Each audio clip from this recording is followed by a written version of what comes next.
네, 지난주 27장에 이어서 이제 오늘 마지막 장에 왔습니다. 지난주 우리가 무슨 장면을 봤나요? 로마가 아니고 바울이 로마로 마침내 배를 타고 떠나는 장면을 함께 봤죠.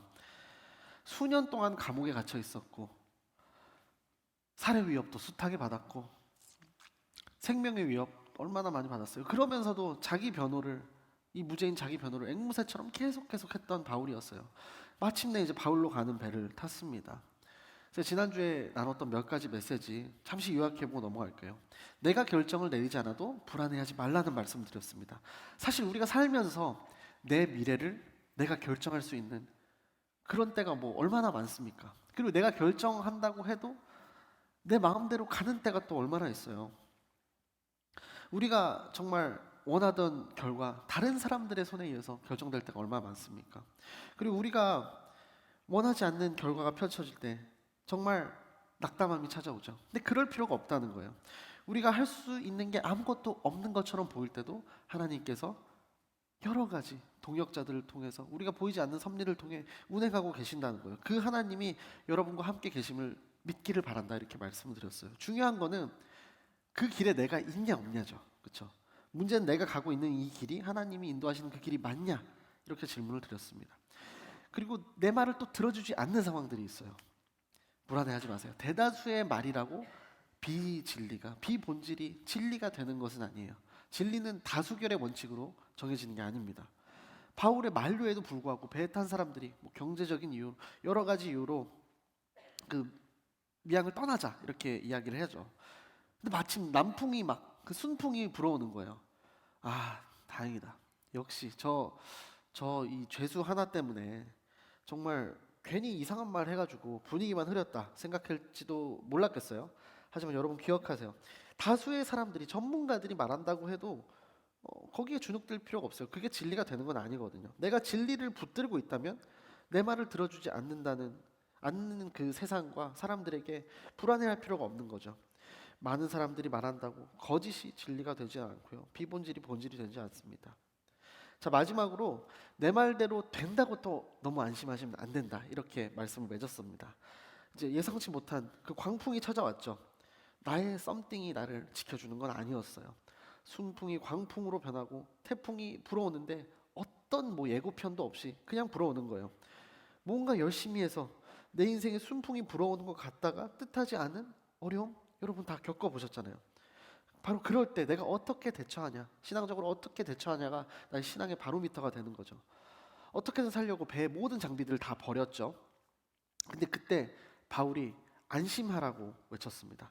그 안심하라는 뜻에 기뻐하라는 뜻이 포함되어 있어요. 원어적으로. 지금 이 상황에서 기뻐하라는 게 이게 가당치 않잖아요. 하지만 절망 속에 빠진 사람들을 위한 그냥 허세를 떠는 건 아니었습니다. 왜냐하면 하나님의 사람은 그와 함께하는 사람들까지 살리는 그 힘과 능력이 있기 때문이죠. 우리 J4U의 청년들이 바로 그 태풍의 중심에서 예수님을 외치는 한 사람 한 사람이 되기를 소망한다. 이렇게 말씀을 마쳤습니다. 그리고 오늘 드디어 사도행전의 마지막 시간입니다. 제가 예전에 큰 시즌을 이제 세 개로 나눠서 큰 그 도표로 보여드린 적이 한 번 있었어요. 그걸 오랜만에 한번 보면 좋겠어요. 시즌이 세 개였어요. 제가 저때 바나바를 바나라라고 썼던 기억이 나는데 고쳤습니다. 오늘 시즌 3의 최종화인 거예요.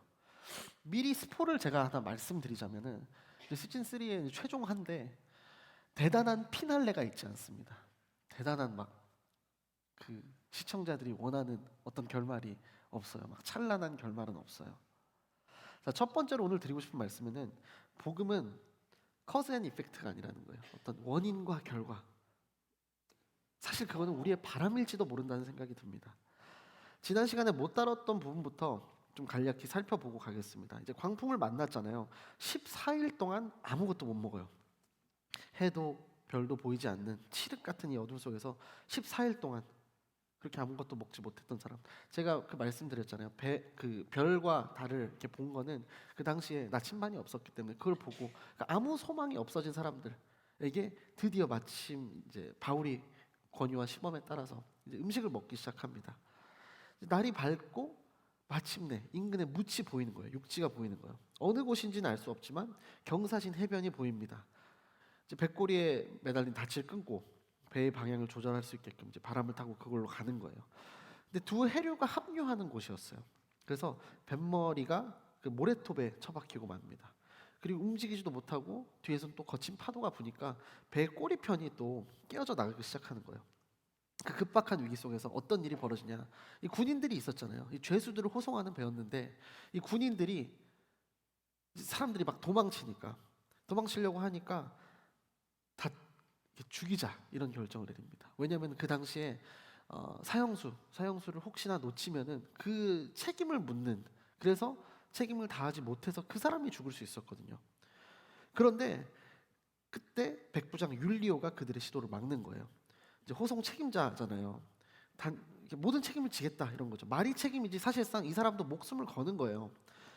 하나님의 뜻이 결코 이제 다수결의 원칙으로 진행되지 않는다, 이루어지지 않는다고 말씀드렸잖아요. 지금도 그렇죠. 하나님의 섭리, 혹시 지게 될지도 모르는 책임을 피하기 위해서 이 죄수들을 죽이려고 했던 100명의 사람들이 있었는데 이 한 명의 율리오 때문에 바울은 로마로 가는 여정을 이어가게 됩니다. 그리고 마침내 육지에 도착하는 거예요. 이게 오늘 28장 1절입니다. 본문은 우리가 16절부터 읽었는데 1절부터 차근차근 보겠습니다.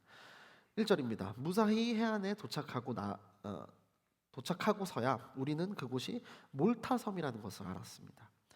안전하게 무태 도착하고 보니까 다른 번역에는 멜리데 섬이라고 되어 있어요. 그게 이제 현재 몰타 섬입니다. 이탈리아 반도 남쪽에 있는 시실리 섬과 북아프리카 튀니지 사이에 있는 되게 작은 섬이에요. 한 인구 한 50만 정도 된다고 합니다. 현재는 정말 각광받는 휴양지로 알려져 있습니다.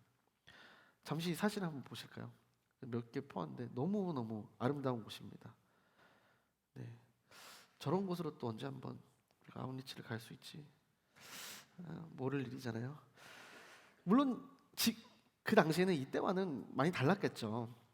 여하튼 배에서 구조된 276명의 사람들이 그곳에 있던 네이티브 원주민들과 조우하게 됩니다. 자, 2절입니다. 그 섬 원주민들은 우리에게 각별한 친절을 베풀어 주었습니다. 또 비가 오고 추웠기 때문에 불을 지펴주며 우리 모두를 맞아 주었습니다. 바울이 힘겹게 이제 상륙을 했어요. 그런데 날씨가 어떻대요? 비가 오고 추웠다 이렇게 기록이 되어 있죠. 다른 번역에서는 뭐 소낙비가 쏟아지고 추위가 몰려왔다 뭐 이렇게도 되어 있어요. 그러니까 276명이 좀 전에 말씀드렸잖아요. 이 새벽에 먹은 빵을 제외하면 14일 동안 굶은 자들입니다.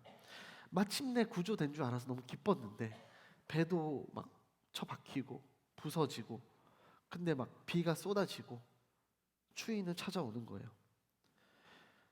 제가 그런 생각이 들더라고요. 저 나이가 들면서 추운 게 진짜 너무 싫어요. 추운 게 너무 힘듭니다. 근데 추운 것도 모자라 이제 더한 일이 발생해요.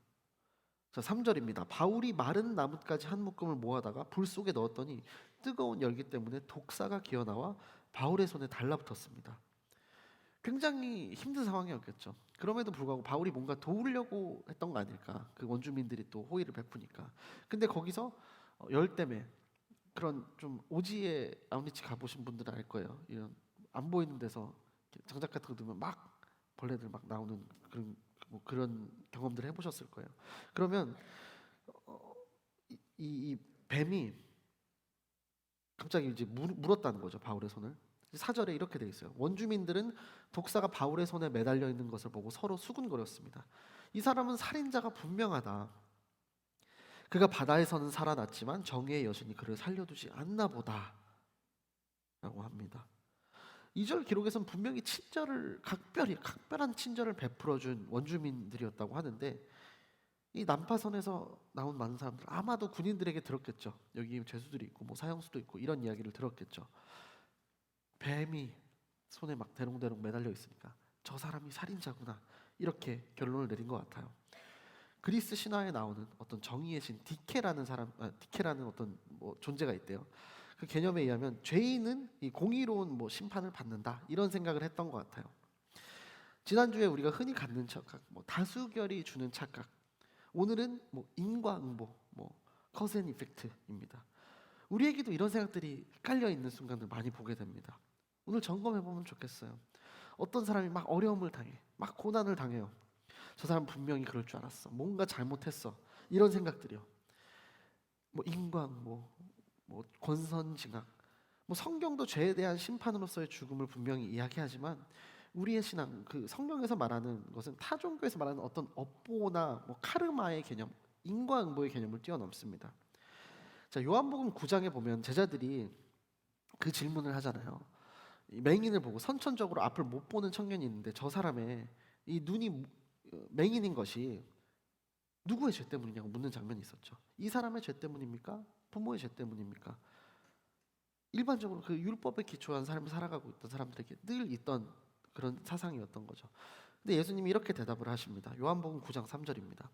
예수께서 대답하셨습니다. 이 사람의 죄도 그 부모의 죄도 아니다. 다만 하나님께서 하시는 일들을 그에게서 드러내시려는 것이다. 아멘. 예수님 전혀 다른 관점을 제시하는 거예요.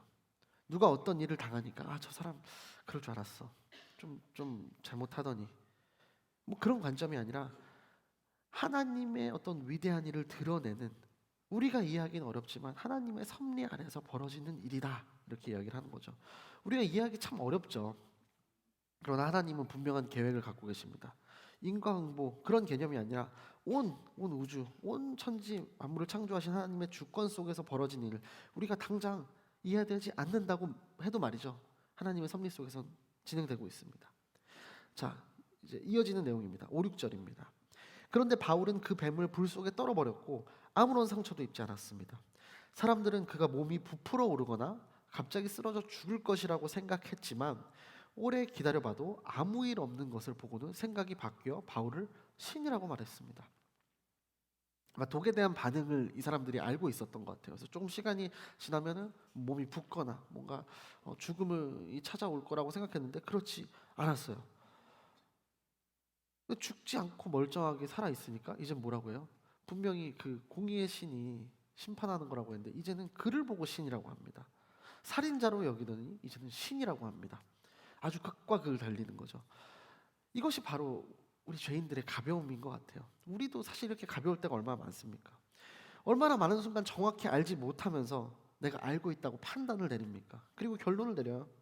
얼마나 많은 순간 조금 아는 것을 그렇고 이거는 이렇고 저렇고 이 사람은 잘못됐고 판단하고 재단합니까? 나의 얄팍한 지식과 경험으로 판단하고 쉽게 정죄하는 경우 저도 많이 그래요. 그냥 대충 내 생각에는 이렇게 맞는 것 같고 이런 것 같으니까 이렇게 판단을 하는 거죠. 그러나 우리가 아는 뭐 상대방의 그 사람의 모습, 그 상황의 그 모습이 사실 우리가 정말 많은 순간에 빙산의 일각처럼 조금만 알고 있는 경우가 대부분이에요. 예전에 제가 다른 공동체에 있을 때 매주 주일날 저녁에 MC단하고 회의를 하고 밤에 헤어질 때 꼭 사진을 찍었어요. 그들은 꼭 사진을 찍었어요. 근데 꼭 어떤 포즈를 취하는데 제가 그걸 몰랐어요. 이런 모양을 했어요. 이런 모양을 했는데 다 아시죠? 제가 그렇게 50주 정도로 이제 사진을 찍은 거죠. 근데 제이프에 오고 나서 알았어요. 그게 하트였다는 사실을. 저는 MC여서 C인가? 라고 1년 동안 생각을 했어요. 물어보지도 않고 그렇게 생각을 했어요.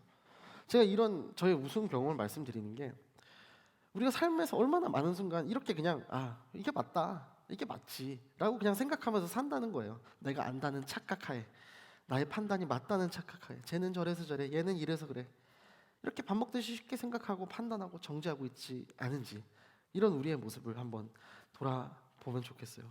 이 사람들 참 우습잖아요. 살인자라고 했다가 이제 좀 괜찮으니까 신이라고 했다가 극에서 극을 달리는 이 경우가 비단 남의 이야기는 아닐 거예요.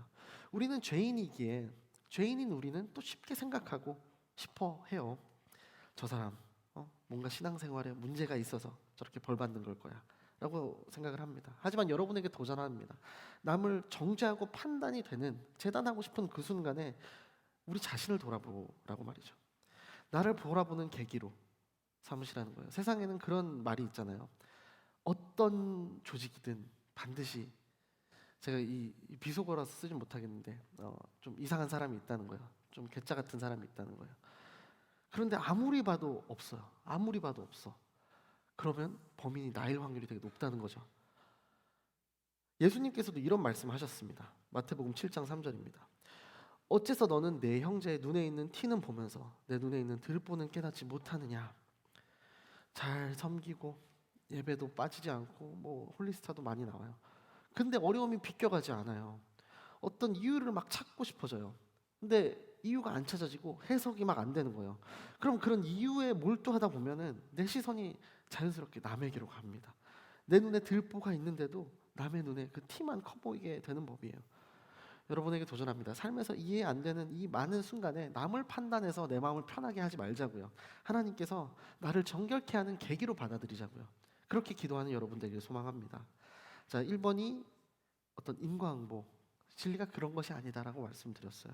사실 그거는 우리가 만들어내고 있는 우리의 바람일지도 모른다, 이렇게 말씀을 드렸습니다. 두 번째는 이 복음이라는 거는 누군가를 통해서 반드시 전해진다는 거죠. 물을 주고 싶은 데까지 나의 역할이, 내가 해야만 하는 역할이 있다는 거예요. 자, 7절 8절 이어집니다. 그 섬의 추장인 보블리오가 그 근처에 자신이 소유한 땅을 갖고 있었습니다. 그는 우리를 자기 집으로 맞아들여 3일 동안 극진히 대접해 주었습니다. 그의 아버지는 열병과 이질에 걸려 병상에 누워 있었습니다. 바울은 그를 방문해 기도하고 그 사람의 몸에 손을 얹어 고쳐주었습니다. 되게 유력한 지주였나 봐요. 이 보블리오라는 사람이 사흘 동안 이제 잔치를 베푼 거예요. 호의를 베푼 거예요. 근데 그 집에서 머물다 보니까 그의 아버지가 막 아픕니다. 열병과 이질에 걸려서 몸져 누워 있어요. 이 사실을 알게 된 바울이 어떻게 했어요? 안수기도를 해줍니다. 그러자 이제 병 고침의 역사가 일어난 거죠. 자, 이어서 봅니다. 9절 10절입니다. 이 일이 있고 나서 그 섬에 사는 다른 병자들도 와서 낫게 됐습니다. 그들은 여러모로 우리를 잘 대접해 주었고 우리가 그 섬을 떠날 때는 우리에게 필요한 물건까지 공급해 주었습니다. 자, 이 소문이 막 퍼졌겠죠. 그래서 사람들이 온 거예요. 또 병고침의 역사가 계속 일어납니다. 그리고 섬 주민들이 이 선의에 대한 어떤 치유의 기적에 대한 이 화답으로 정말 큰 호의를 베푸는 장면인 거죠. 인과응보, 잘못된 신에 대한 개념을 가지고 살인자라고 했다가 또 시인이라고 했다가 오락가락하는 사람들이었는데 한편은 또 굉장히 순수한 사람들이었다고 느껴져요. 하루도 아니고 이틀도 아니고 3일 동안 굉장한 환대죠. 아마도 보블리오가 사도 바울을 봤을 때 뭔가 느끼지 않았을까, 기록되어 있진 않지만 물론 거기서도 바울은 복음을 전했을 것이고 아마 경청하는 과정이 있지 않았을까. 주님께서 이 섬의 지도자인 유력한 이 유지인 보블리오 마음을 여시고 주관하심을 이렇게 보게 되는 거예요. 하나님의 이 섬세하신 섭리를 보게 되는 거예요.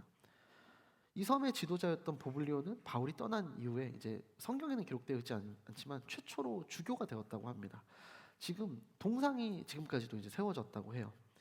그리고 약 AD 125년경에 황제의 박해로 순교했다고 알려져 있습니다. 아직도 몰타에 가면은 바울과 이 보블리오에 대한 이야기와 어떤 남아있는 조각들이 굉장히 많다고 해요. 이처럼 하나님의 역사, 우리의 어떤 생각과 어떤 예상을 뛰어넘으시죠. 그러므로 여러분, 당장 어떤 어려운 폭풍 같은 이 광풍이 찾아온다고 해도 당황해하지 말고 절망하지 않았으면 좋겠어요. 오히려 믿음에 굳게 서서 주님께서 이 일을 통해서 나를 통해 어떤 일을 하시려고 하시는 건지 좀 기대함을 품으셨으면 좋겠어요. 주님의 때를 간절히 기다리는 순간 그 성령의 인도하심에 내가 민감하게 순종함으로 하나님의 뜻을 깨닫는 분별력이 허락되기를 소망해요. 그런데 기억해야 되는 거는 이 모든 과정 속에서 우리가 손가락만 빨고 있으면 안 된다는 거예요. 우리 역할이 있다는 겁니다. 여러분, 제가 말하고 있는 이 소리가 어떤 매질, 뭐 물질을 통해서 전달이 되죠. 제가 이과가 아니어가지고 혹시 잘못된 전달을 할까봐 GPT한테 좀 물어봤어요. 기계적 파동이기 때문에 공기나 물, 고체외 같은 물질이 있어야 전달이 된다고 합니다. 그러니까 반대로 말하면 소리는 이런 것들이 없는 진공에서는 전파가 되지 않는다는 거죠. 제가 말씀드리고 싶은 건 어떤 식으로든 복음이 전파되는데 우리의 역할이 있는데 내가 스스로 지금은 아니야, 도저히 전파할 수 없는 진공 상태라고 스스로 이 프레임을 씌워놓고 있지는 않을까. 지금은 아니야라고. 여러분, 복음은 반드시 누군가를 통해 전해져요. 여러분이 이 예배 자리에 온 것도 저 그냥 왔는데요 하는 분들도 누군가는 그 씨앗을 심은 사람이 있을 겁니다. 여러분이 기억을 못해서 그렇지. 그 역할에 여러분 한 분 한 분의 역할도 있음을 기억하시길 바래요. 고린도전서 3장 6절입니다. 나는 심고 아볼로는 물을 주었으나 자라게 하신 분은 하나님이십니다. 아멘. 물을 주었고 심었는데 하나님이 자라게 하신다. 이 문장 우리가 잘 알고 있죠. 잘 알고 있어요. 근데 뒤집어 보면 어떻게 돼요? 자라게 하시는 하나님이 있기 전에 심고 물 주는 사람이 있어야 된다는 거예요. 자, 제가 준비한 이미지를 한번 띄워 보시겠어요? 자, 스프링클러가 있습니다. 스프링클러가 있고 물을 주는 사진이 있죠. 복음은 스프링클러처럼 자동으로 그냥 분사되지 않아요. 반드시 누군가의 역할이 필요합니다. 최소한 요즘의 시대가 달라지고 있으니까 스프링클러를 켜는 역할이라도 해야 된다는 거예요. 제가 그 말씀을 꼭 드리고 싶었어요. 자, 바울을 보면 예루살렘에서도 온갖 선교 여행지에서도 배를 탈 때도 태풍 속에서도 그의 할 일을 묵묵히 했습니다. 우리 J4U 청년들이 바로 이런 모습이길 소망해요. 누구나 순교하는 것도 아니고 순교를 하고 싶다고 순교를 허락하시는 것도 아니에요. 하지만 분명한 것은 우리 한 사람 한 사람에게 심어야 할 분량, 물을 주어야 할 분량이 그 역할이 있다는 거예요. 우리가 사도행전을 끝내는 이 시점에 꼭 이번 텀 누군가에는 물을 주고 누군가의 마음에는 씨앗을 심어주는 한 텀이 되기를 간절히 예수님의 이름으로 축복합니다. 자, 인광보가 아니었고 누군가를 통해서 전해지는데 여러분의 역할이 분명히 있음을 말씀드렸습니다. 이제 마지막입니다. 복음은 계속 전해진다. 계속 전해지는데 특별한 상황이 아니어도 전해지고요. 어떠한 방해에도 불구하고 전해진다는 거예요. 자, 이제 몰타를 떠납니다. 잠시 지도를 보시면 이제 로마로 가는 이제 동선을 보실 수 있어요. 광풍을 만났죠. 태풍을 만나고 몰타에 잠깐 있다가 이렇게 올라가는 거예요. 북쪽으로. 그렇죠? 수라구사, 레기온, 보디올. 저쪽이 아마 현재는 그 나폴리라는 그 도시가 있는 쪽인 것 같아요. 육지 쪽에. 그리고 로마까지 이제 가게 됩니다. 드디어 로마에 도착하는 거예요. 자, 14절, 15절입니다. 보디올에서 우리는 형제들을 만나게 됐고 그들의 초청을 받아 함께 일주일을 지냈습니다. 그러고 나서 우리는 로마에 도착했습니다. 그곳 로마의 형제들은 우리가 온다는 말을 전해 듣고 우리를 맞으려고 앞비오 광장과 새 여관이라는 곳까지 나와 있었습니다. 바울이 이 사람들을 보게 되자 하나님께 감사하면서 용기를 얻게 됐습니다. 자, 마침내 왔습니다. 드디어 파이널리 왔어요. 사도행전 23장에서 로마에 가서도 증거하여라 하리라 하고 말씀하셨어요. 이 바울이 로마에서 처음으로 복음을 전한 사람인가? 이렇게 흔히 착각할 수도 있죠. 처음으로 로마 땅에 발을 디딘 선교사인가라고 생각할 수 있는데 이 14절 15절을 보면은 그렇지 않다는 거 우리가 알 수 있죠. 로마에는 이미 형제들이 있었어요. 공동체가 있었어요. 로마 교회는 이 사도 바울 일행이 이제 온다는 소식을 듣고 앞비오 광장까지 마중을 나온 거예요. 사도 바울이 복음을 전하러 로마에 가기 전에도 그곳에 이미 공동체가 있었다. 이렇게 우리가 확인할 수 있죠. 그리고 특히 로마서 1장 8절을 보면 이런 기록이 있습니다. 먼저 내가 여러분 모두를 두고 예수 그리스도를 통해 내 하나님께 감사하는 것은 여러분의 믿음이 온 세상에 전파됐기 때문입니다. 그들에게 하는 말이 있어요. 이 당부의 말이 있어요. 세속 문화의 핵심이었잖아요. 로마가 그 당시에 세계 패권을 쥐고 있는. 근데 로마 교회 교인들은 그 교인들의 믿음이 온 세상에 전파되었을 정도로 훌륭했다. 바울이 칭찬을 합니다. 그도 그럴 것이 정말 몸으로 보여주잖아요. 정말 60km 이상 정말 멀리 떨어진 이곳까지 아피오 공장까지 사도 바울을 보러 나왔습니다. 이제 드디어 바울이 로마에 들어섭니다. 이미 여러 번 언급되었잖아요. 바울이 보여줬던 헌신이 성취되었고 주님의 약속이 성취되는 과정을 쭉 봤습니다. 이제 드디어 로마에 왔어요. 이렇게 약속의 말씀, 주님과 함께 바울이 동행하고 있었고 감격의 순간을 이제 맞이합니다. 그리고 이 순간에도 바울이 혼자가 아니었어요. 여러분, 이런 생각지 못한 정말 귀중한 하나님이 준비하신 붙여주신 동역자들이 우리 삶에도 있어요. 그렇죠? 한번 돌아보십시오. 나의 인생에 누가 이런 동역자인가? 누가 나와 동행하고 있는가? 어려운 순간에 누가 나와 동행할 것인가? 그런 믿음의 친구가 나에게 있을까? 여러분, 멀리서 찾지 마십시오. 오늘 순 모임이 시작되잖아요. 순에서 그룹에서 정말 그 믿음의 동역자들을 만나시길 축복합니다. 자, 이제 16절이에요. 우리가 로마에 도착했을 때 바울은 자신을 지키는 군인 한 명과 함께 따로 지낼 수 있도록 허락받았습니다. 이제 요즘 말로 하면 가택연금이 이제 시작되는 거예요. 물리적으로 이 집안에 갇히게 됩니다. 하지만 갇힌 바울에게 유대 지도자들이 찾아오죠. 그런 그들에게 바울은 자신의 이곳까지 오게 된 경위를 설명해 줍니다. 그게 17절에서 20절까지 내용이에요. 여기서도 하나님의 섭리는 끝나지 않습니다. 세 번째 소제목, 어떠한 상황에도 그럼에도 불구하고 전해지는 거예요. 아테네 광장 뭐 여러 그 수백 수천 명이 모인 광장에서 멋지게 설교했던 바울이잖아요. 이제는 그럴 수 없습니다. 그렇죠? 집에 갇혔어요.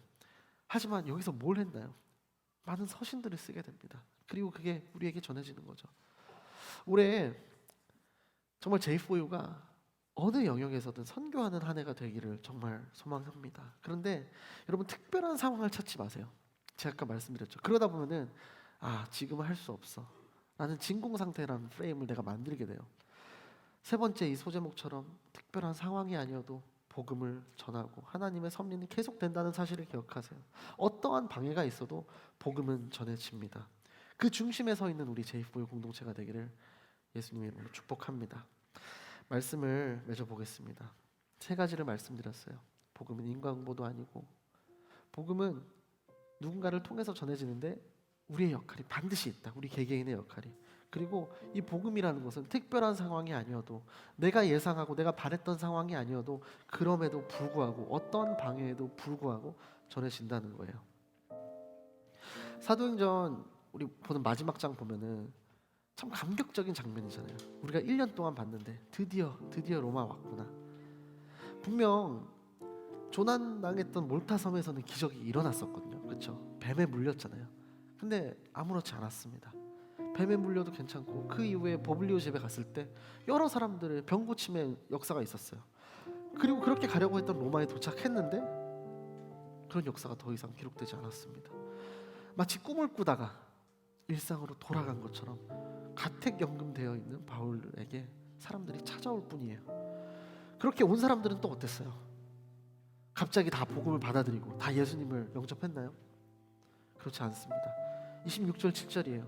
이 백성들에게 가서 말하라. 너희가 듣기는 들어도 깨닫지 못하고, 너희가 보기는 보아도 알지 못할 것이다. 이 백성들의 마음이 무뎌지고 귀는 듣지 못하고 눈은 감겨 있다. 이는 그들이 눈으로 보고 귀로 들으며 마음으로 깨닫고 내게 돌아와 고침을 받지 못하게 하려는 것이다. 혹시 우리들의 마음이 이렇지 않아요? 혹시 되게 무뎌져 있지 않아요? 그리고 30절 31절에는 그럼에도 불구하고 계속 이어지는 역사가 기록되어 있습니다.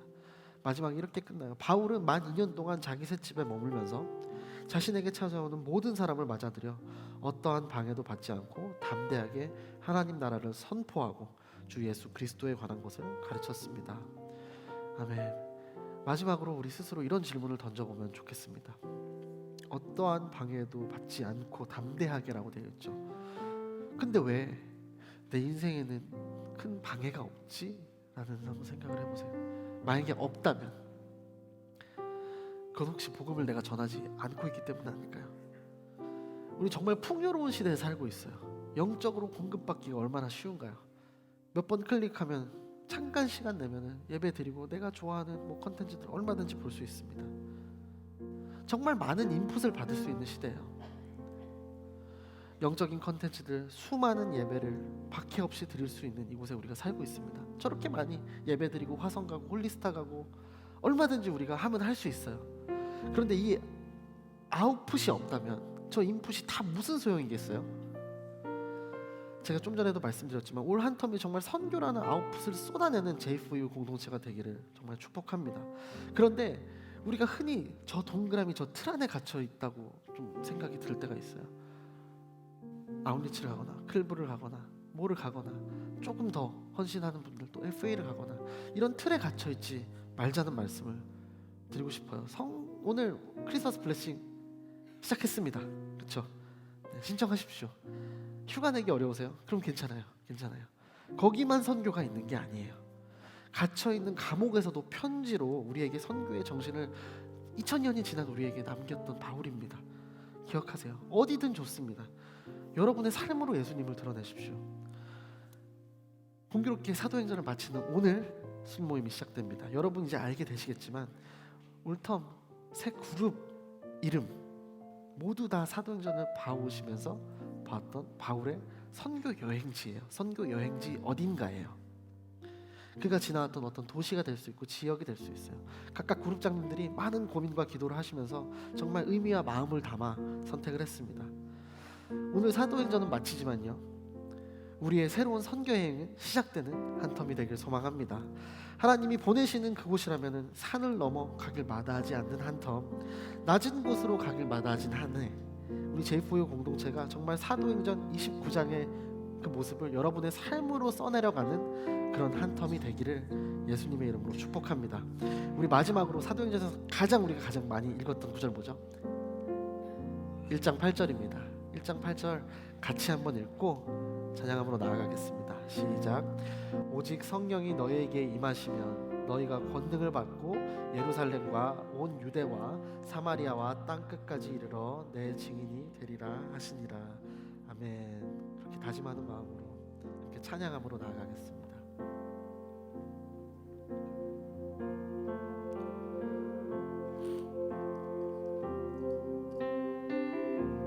더 낮은 곳으로 우리의 고백이 더 낮은 곳으로 쓰러져 있는 그들을 향해 당신이 그래도 더 낮은 곳으로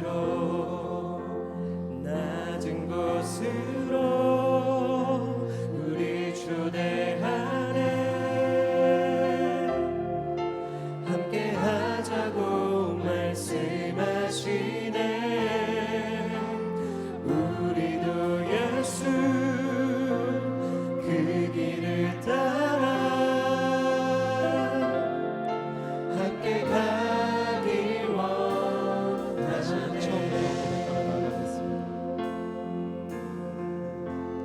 우리의 섬김이 더 낮은 곳으로 우리의 고백이 더 낮은 곳으로 쓰러져 있는 그들을 향해 당신이 그래도 더 낮은 곳으로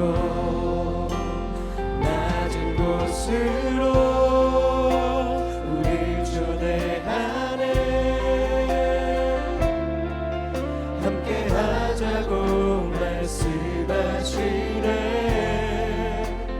우리도 예수 그 길을 따라 함께 가길 원하네. 낮은 곳으로 우리 초대하네. 함께 하자고 말씀하시네. 우리도 예수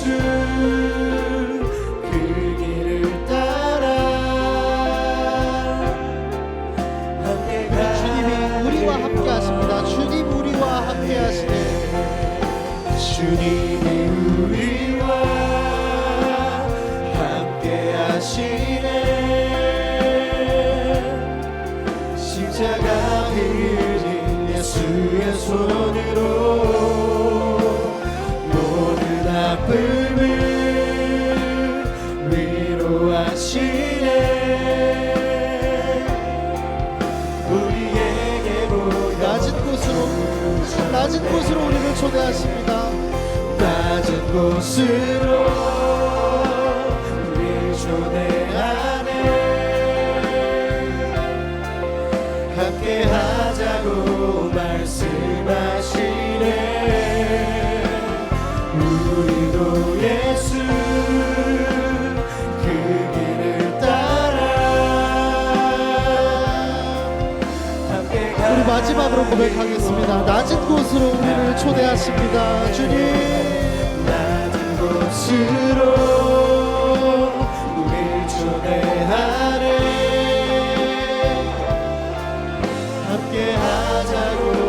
말씀하시네. 우리도 예수 그 길을 따라 함께 가기 원하네. 사랑하는 하나님 감사드립니다.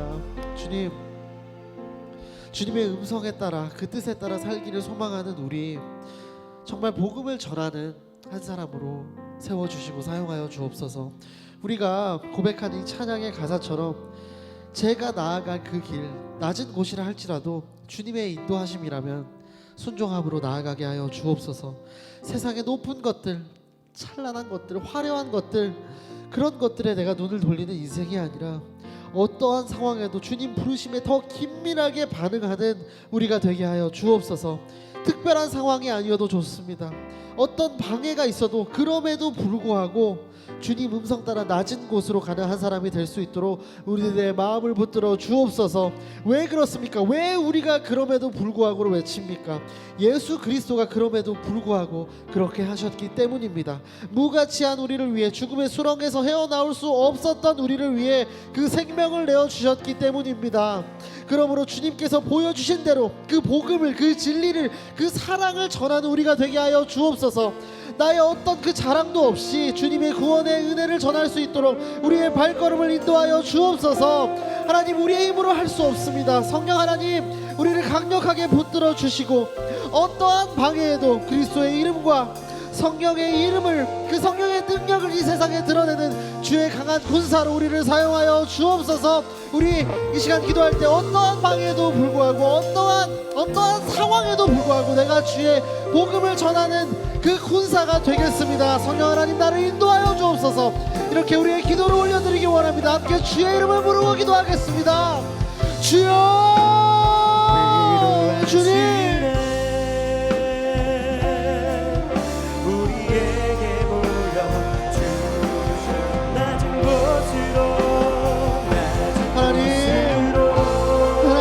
낮은 곳으로 가길 원합니다. 주님의 음성을 통해 그 뜻을 따라 살아가는 한 사람이 되길 원합니다. 주님, 우리가 나아갈 길이 어디입니까?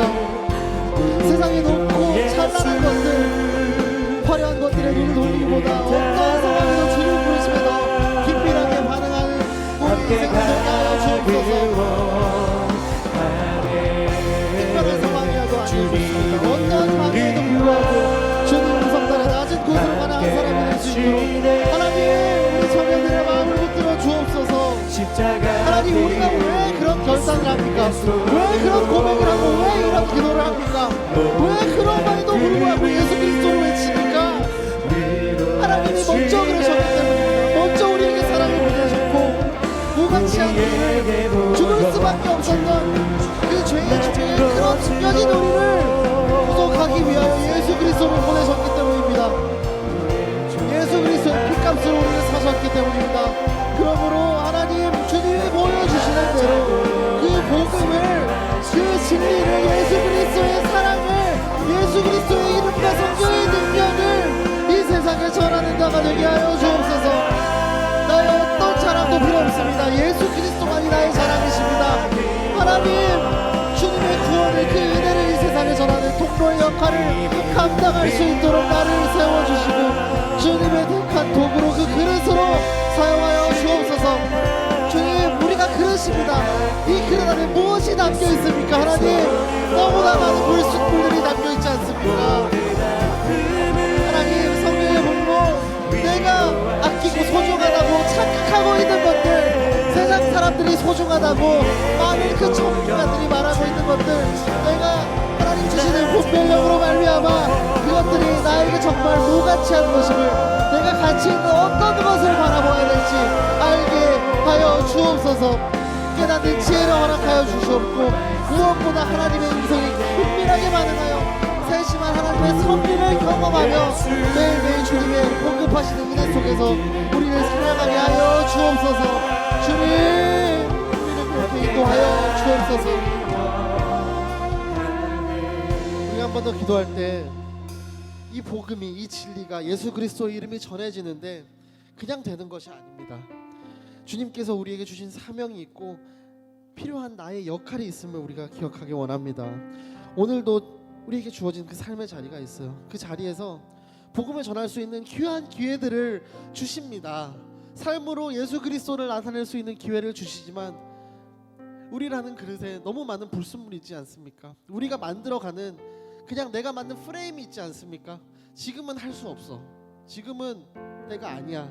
이렇게 내가 내 상황을 스스로 재단하고 판단하고 있지는 않습니까? 주님, 복음이 이 땅에 정말 땅끝까지 퍼지는 데 있어서 나의 사명이, 나의 역할이 있음을 기억하게 하여 주옵소서.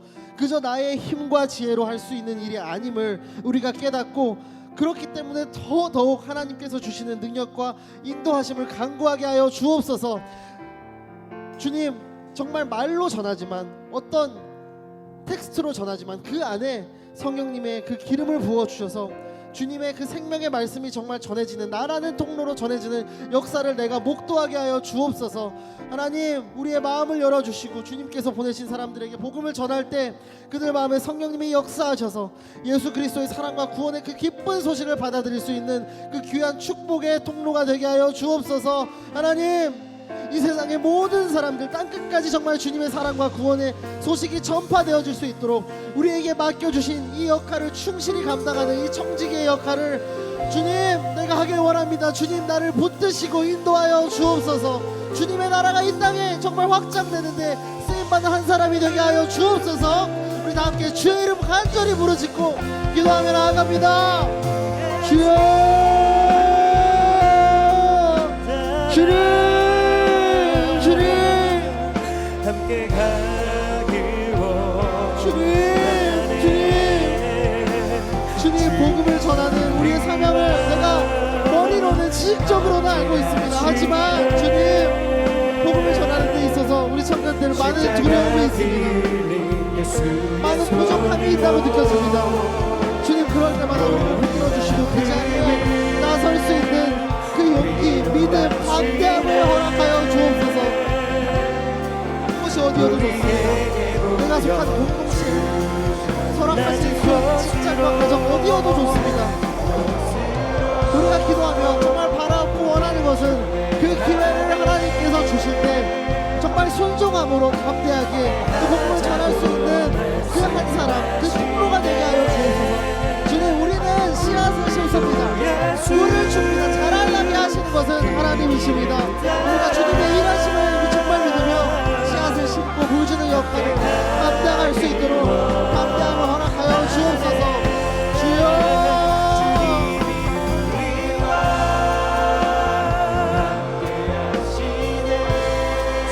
주님, 정말 땅끝까지 가라고 하신 그 말씀을 붙들고 나아갑니다. 주님, 이 세상의 모든 그 사람들은 땅끝까지 주님의 그 사랑의 기쁜 구원의 소식을 들을 수 있도록 우리에게 맡겨주신 이 역할을, 그 역할을 주님, 나를 사용하여 주옵소서. 나를 사용하여 주옵소서. 주님, 주의 종이 여기 있습니다. 주님, 사용하여 주옵소서. 주님의 나라가 이 땅에 확장되는데 쓰임받는 사람이 되게 하여 주옵소서. 주님, 우리의 역할, 우리의 각오와 노력으로 되지 않습니다. 주님 주시는 능력으로, 나와 함께 하시는 성령 하나님의 능력으로 말미암아 내가 나아갑니다. 주님, 낮은 곳으로 나아갑니다. 주님, 나의 말걸음 인도하여 주옵소서. 주여, 인도하여 주옵소서.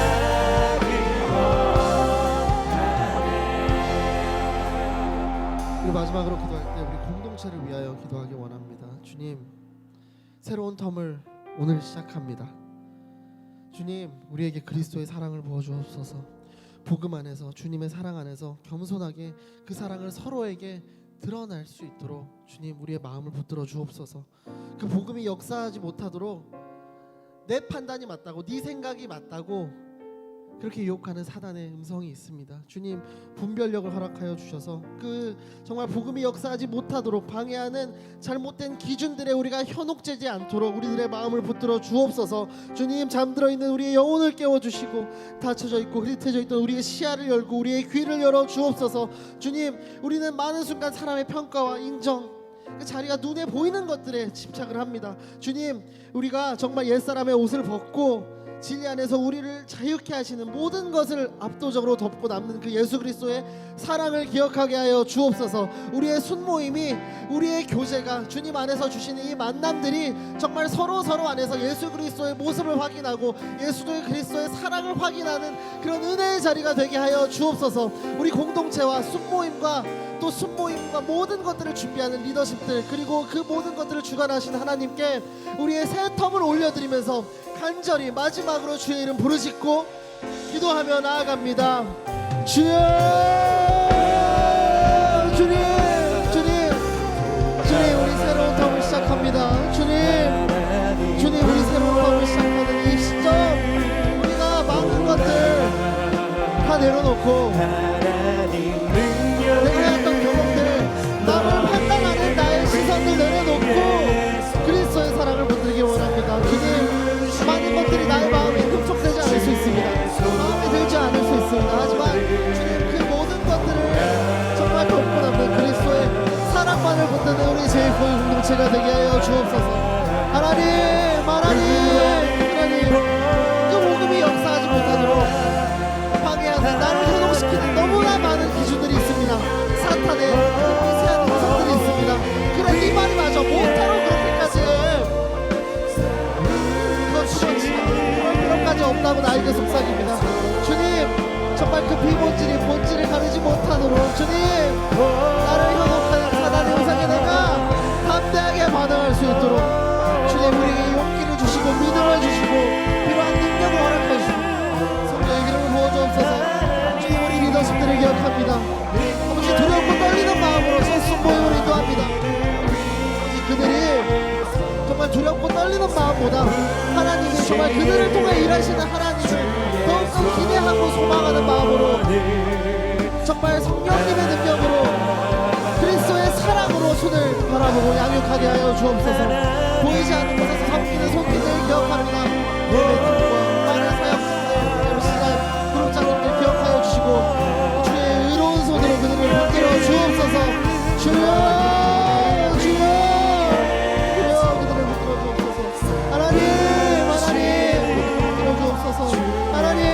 하나님, 우리의 손모임이 정말 서로를 통해서 그리스도의 모습을 보고 향기를 느끼고 그리스도의 사랑을 전하는 그런 축복의 자리로 변화시키고 사용하여 주옵소서. 정말 우리의 제일교회 공동체가 그런 공동체가 되길 원합니다. 살아가는 공동체, 살아가는 이 모습 가지고 선교하는 공동체, 내 삶에서 예수 그리스도를 드러내는 공동체가 되게 하여 주옵소서.